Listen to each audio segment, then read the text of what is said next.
Hi, my name's Linda Manzer, and I am a guitar maker.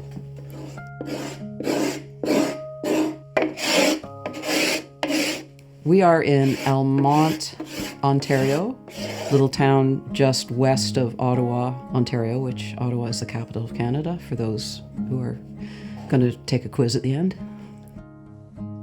My first introduction to music was my father, actually, who loved big band and classical music, and he would blast it, and eventually some of the songs sunk in deeply, and Bolero by Ravel was one of my first songs that I loved. So I grew up with music in my life. I was very lucky to have that. I heard the Beatles when I was in grade 5. Like every girl that age, I became a Beatlemaniac, and partially because everybody was, and they were 4 cute guys, but also the music was incredible. And as I grew, they grew, and that was sort of my first introduction to the guitar as well, was George Harrison. The first guitar I bought was a Framus, and I got $50 off because it had a dent in the top, and I thought, suckers, $50 off for that, who cares? And then I took it home and I just played it, I closed the bedroom door and thrashed on the guitar for hours and hours on end. As a hobby, I like to paint. I still do. And I went to 2 art colleges. But in the middle of all that, I wanted to play a dulcimer because I had seen Joni Mitchell performing at Mariposa Folk Festival in the late 60s, and she had a dulcimer.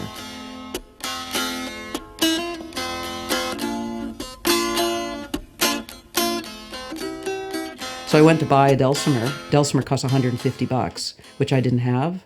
But the fellow at the store said, you can buy a kit, which you assemble for $75. And I could afford that, but I didn't think I could do it. So he and I spent half an hour arguing whether or not I could do it. And luckily he won the argument. So I walked out with this kit and I made it. And the satisfaction of making this thing that came alive with the strings, the first note, I was hooked. That was basically when the hook was in the guitar making fish.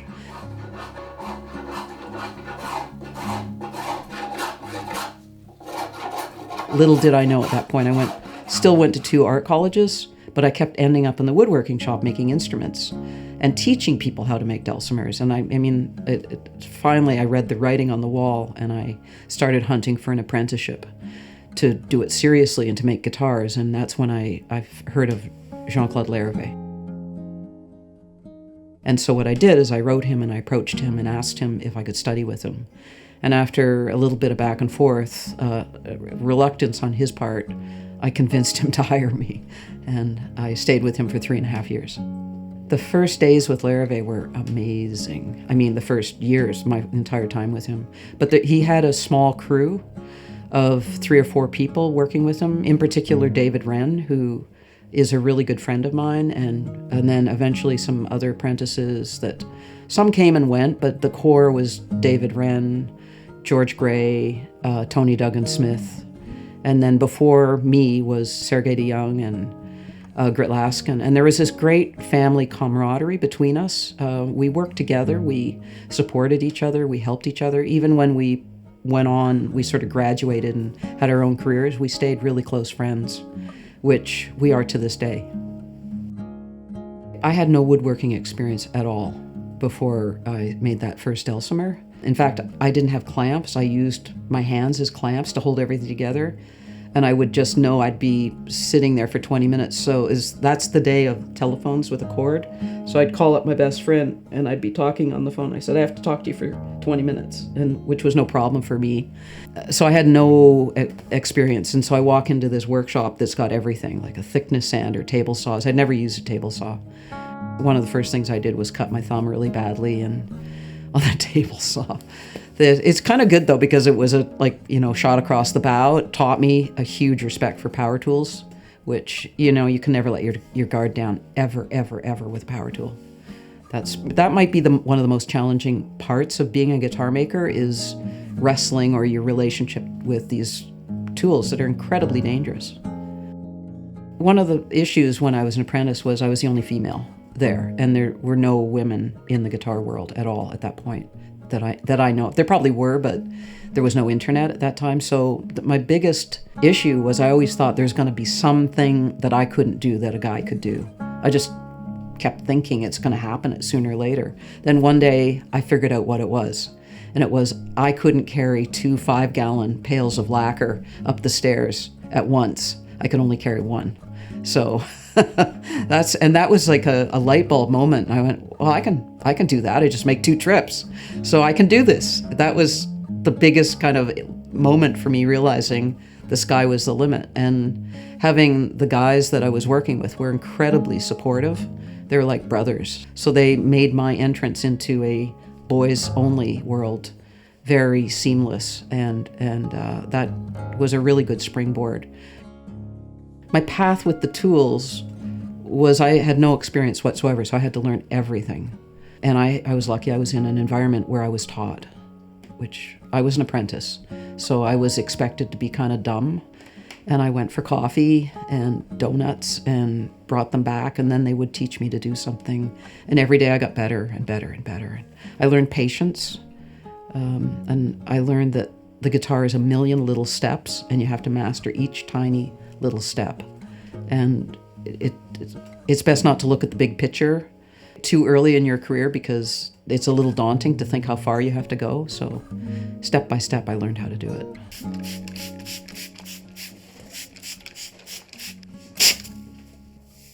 So what I'm doing is heating the wood, but also steaming it at the same time. So I'm watching it bubble, and I'm pushing gently, but I'm feeling the wood start to yield. There's a point between where the resins inside the wood liquefy, and with the steam and the heat, the wood becomes more pliable, but you always keep moving. You'll notice I'm ever so slightly moving. And when the resins are cooking, that means when they solidify again, they'll actually be kind of cooked a bit and brittle. So what that does is it actually makes the wood more brittle, which makes it brighter. I check on the mold, and that's about right. And I just make sure that there's no gaps. Start with the waist, which is the tightest curve. It's almost like rubber at this stage. It's so pliable. And for me, when I've done this is when the guitar is born, kind of like it's happening, and I get excited. Well, I get excited about the whole thing. I wake up excited to do this. That's why I can't retire. What would I do? As soon as I left Larivee and Victoria, I worked in the studio of a friend of mine called Michael Schreiner, who was a lute maker. So we were above a pool hall in Toronto, and he made lutes completely by hand. So I had gone from this incredible, really, really snazzy workshop with Larivee, with almost 4 years of that, to using just hand tools. And I had to learn how to use hand tools, and Michael was really instrumental in teaching me that. So I was there maybe for about 1.5 years, 2 years, and it was a really good kind of decompression from having a full shop. And then I started collecting my own tools, and I immediately started selling my guitars through a store called Ring Music, which was really good because it meant I didn't have to deal with humans. I just had to get my chops. And the owner of that shop, Michael McLuhan, was a great ambassador for my work. He trusted in me, and he started selling my guitars, and then eventually I started selling directly after a while. Jimmy DeQuisto read an article that somebody had done an interview with me. He'd read the article wrong, and he was calling me to correct me. DeQuisto and D'Angelico would scrape the guitars to get the flaws out. And what it said was they would scrap the guitars that had flaws. But he called me to correct me about that. He read scrape and scrap differently. So, and then I had to explain him I didn't make the quote, and I had huge respect for him, and I'm sorry. And then he ended up inviting me to Long Island, and when I went to visit him, he invited me to study with him. So, and I did. So I worked in his shop off and on for about maybe 3/4 of a year, and I would go down there and stay for a week or two and stay in his house and then work in his shop alongside him. I didn't work on his guitars, I just was making my own guitar. I actually, to be honest, didn't really get Archtops at that time. I knew he was a legend, and I knew he was probably one of the best, but I didn't quite understand it until I heard one of his guitars, and then I understood there was a complete difference between what I understood an Archtop guitar to be and what he built, that there was magic in what he did. I also learned from him that he wasn't really particularly good at explaining how or why he did stuff, but if you watched him and you listened, you could learn by just sort of soaking it in. So there was a lot of quiet when we were working together. He'd work on his stuff and I would work on the bench beside him, which was John D'Angelico's workbench, which was, kind of like the church of Archtop guitar building. One of the things he did was he would pick up pieces of wood and just hold them in his hand, and he would tap. He would tell me before he tapped, he said, this is going to have this note here, and relatively it would have this note up here. And he would, before he made a sound, maybe he'd rubbed his fingers on it a little bit or felt the weight. He just knew wood. He understood the materials really well. And I think for me, that taught me to really connect with your materials, no matter, whatever the books say. You really have to develop this direct intuition and relationship with the wood as you're working with it. So when I'm carving, I listen.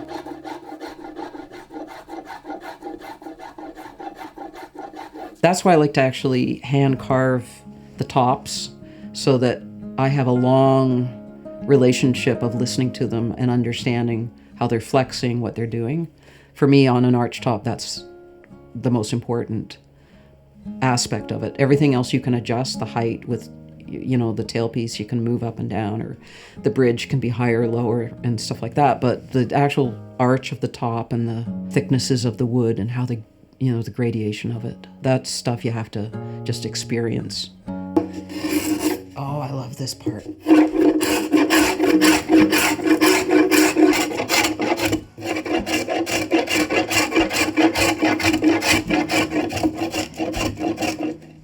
So this blade is curved this way and this way, and it sits in the palm of your hand, and you can control how much you cut by how much of an angle. Or you could be, if you back off, you can take off a little less. But I'm about halfway done at this point. I'm listening and I'm getting familiar with what the wood sounds like. For instance, this wood is tearing out on this half of it, because it's two pieces, is tearing out. It's giving me a harder time. This is more like butter. Smoother, which is kind of interesting because they are from the same tree. They're right beside each other, but they both, because the grain is flipped, they both have their own qualities. So the idea is to have the highest point right where the bridge is. So I've got this line here and the center line. So I know the bridge is going to be sitting here. So when I flip it over, that will be the high point, and the bridge will sit right there. So I want it to be domed, so everything pushes down, like at the strength of an egg. If you push it, right from the very top, it's very strong.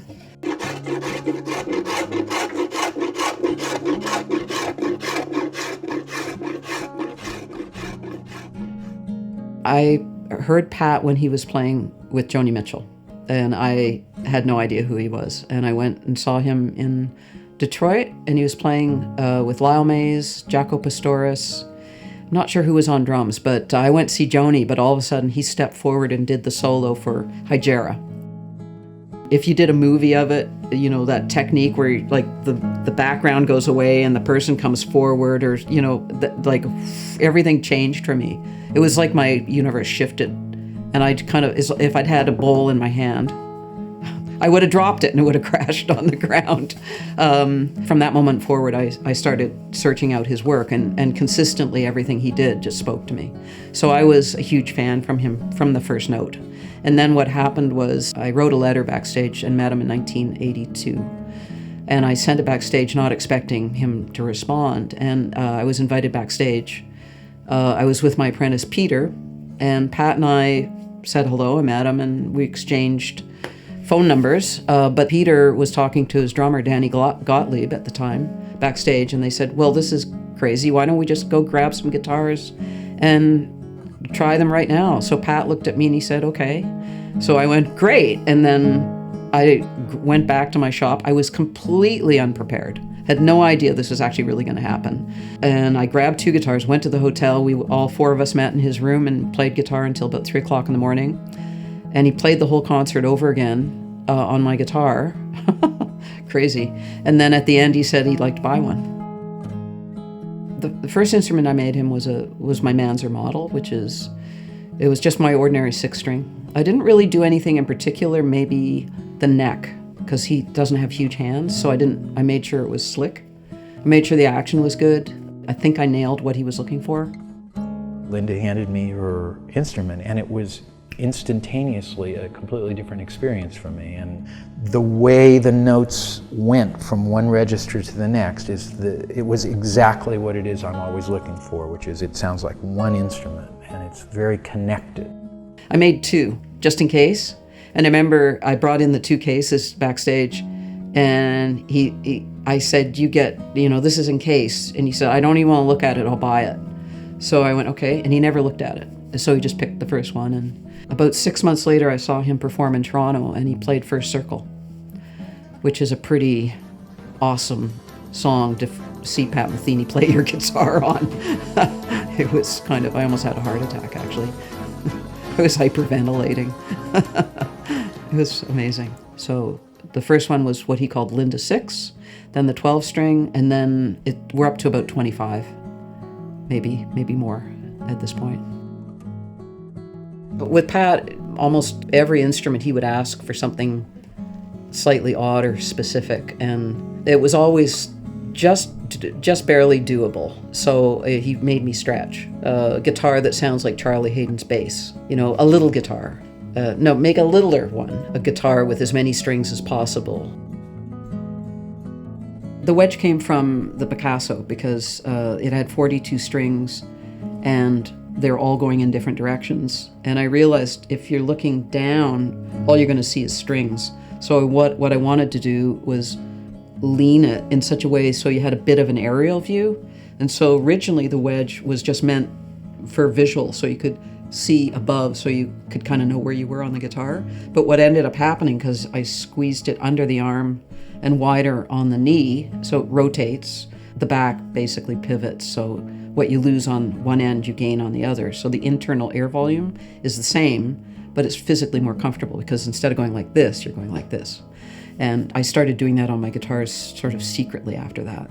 But that was where the wedge came from. And it was at the time pretty radical.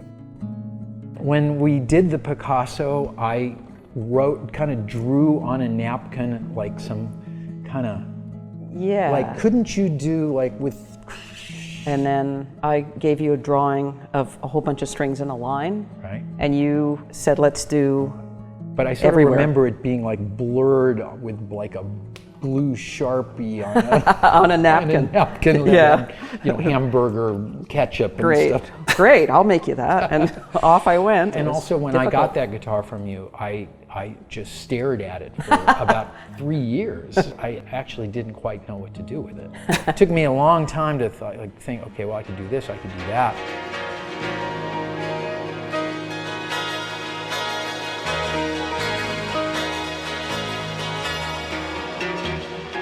Pat's really easy to work with. He is very positive and he listens, but he also has a clear vision of what he wants and he can articulate it, which from my position is really helpful because, I get a really clear path of where I'm going. But once, it's kind of like if you start a painting, you don't really know what's going to happen. So what happens is when I deliver it to him, it may be slightly altered and then he'll just run with it. Basically, what I think he's looking for is something in the ballpark of what he asked for, but something to push him and or take him in a new creative direction. One of the things I think makes my instruments a little different from most of the builders people are familiar with is When I studied with Larivee, it was a very European style of building. It wasn't based on Martin or Gibson. It was based on his teacher with German. So one of the things that we did was we used different materials, for instance, German spruce tops. And also, I think we made the guitars a little thicker, like the tops a little thicker. There is a break-in period, and they sound better and better and better. There's sort of no ceiling for what they're capable of doing, and I think maybe I translated that to the Archtop a little bit, but they're really different animals. They're almost like my brain has to go in two different directions with the flat top and with the Archtop. I kind of engage different, criteria for both of them. I will say that I think flat tops are, for me, easier to build, and Archtops are still a real challenge. I think I'm getting better at them, but I still feel like I'm learning. My learning curve is still improving with them because they're complicated instruments.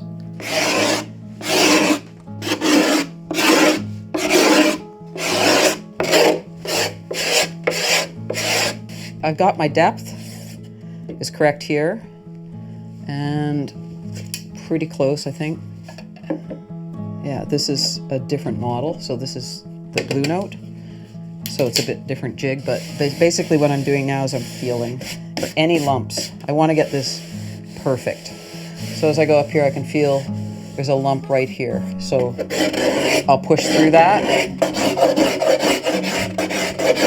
This is where your hand actually gets fatigued from feeling, so you have to kind of take a break from it. And come back to it, and you find all sorts of new lumps and bumps you didn't feel the first time. But that's starting to feel pretty good. One thing that I've been told about my guitars, which I find kind of interesting, is that the fundamental overtones are very clear. So it's not really busy, and I think that might make for a kind of a cleaner, more piano-like tone, which is what I think is people find attractive. I'm not sure I've ever built two guitars that would be considered the same. Even when I made the Metheny Manzer series, which was 30 identical guitars, every one had its own voice. Even though sometimes the wood was from the same tree, the same cut, I did a comparison and I wrote notes of every single one, and none of them were the same. It was kind of mind-blowing how, maybe that just says my quality control is shit, but I'm going to blame it on the wood, because wood has its own characteristics. So guitar strings. So the most important thing for me with a guitar string is consistency. I'm just going to say I love D'Addario strings. So, and I would have said that whether I was doing this video for you guys or for anybody. When I make a guitar, the guitar is always slightly different, but if I have a string that I put on, I know the string is not the variable, the guitar is. So that gives me a really good indication of what my guitar sounds like and what my guitar is doing. So the fact that I can depend on the strings being completely consistent is a really helpful tool for me to understand what I'm doing. On top of that, being consistent, they sound great. And I'm going to just go off on like how much I respect the innovation that D'Addario does with their strings. Having gone to the factory and seen what the kind of care and intensity of research that goes into it, the vibe in the factory, it was fantastic. I like to put happy string on my guitars. So that sounds corny, but it's just you want something rock solid, and D'Addario is that. When Russia invaded Ukraine, I remember feeling helpless about it. And one of my good friends here in Almonte is Ukrainian. And so he and I went out, and he was upset. And he didn't want to talk about it until the end of the evening. And then he started talking about it. And I was walking home in the snow on the trail out back here, and I decided that I needed to do something. So I stopped everything and I started putting together a guitar that would fundraise. And that was my way of dealing with my stress around what was happening and his stress. And so I finished the guitar in 26 days. And so what I did was I did an inlay in the peg head of sunflower, because sunflower seemed to be representative of the struggle of what was happening. and it's a symbol of Ukraine. The top has got a bit of a yellow burst on it. There's a bit of blue on the purfling, so I use watercolor pencils. Indian rosewood back and sides, a little hint of blue and yellow here. And so one of my clients said, I will donate $100,000 to a charity, and now the guitar's mine, and I'm giving it back to you, and let's keep fundraising with it. And then maybe we can give it to people of Ukraine as a present. And so that began its journey of traveling from musician to musician. So I started photographing people holding the guitar or making a statement or playing it, and it was very organic. And it ended up in the hands of probably about 200 people, but about 140 people signed the case. There's a letter to Mr. President Zelensky. Oh, look! D'Addario strings. The best. I would say I met about a third of the people that signed it, maybe half or something. But for me, the Joni was the big one, because for me it was a full circle moment, because she's the reason I started. So I started building guitars when I was in my 20s. So and now I'm a lot older. So I've seen the evolution of the community happen, and we are a really tight community. We care about each other. We're like an alternate family to each other. There's lots of women guitar makers now, and I'm like Peggy White studied with me, and Yoshia de Young. She's the daughter of Sergei. So she's in Gatineau, Quebec. She's a brilliant builder. Both of them are. And Noemi Schiombri, she's great. I've known her since she started. I really like what she's doing. I like her attitude. She's kind of fearless and funny. Megan Wells, huge fan of hers. Great builder, fearless. So I'm hoping the guitar making community, that's a fragile thing. I hope that continues. I hope that the younger generation of builders communicate the way my generation did, and innovate the way we did, and support each other the way we did, because it's better for the evolution of the guitar if we work together rather than competing. Guitar making is one of the few industries where people, even though we compete with each other, we don't really.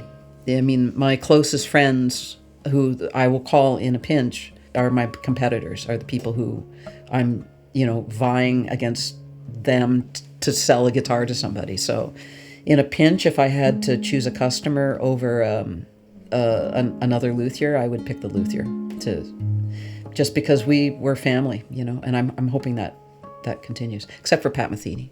So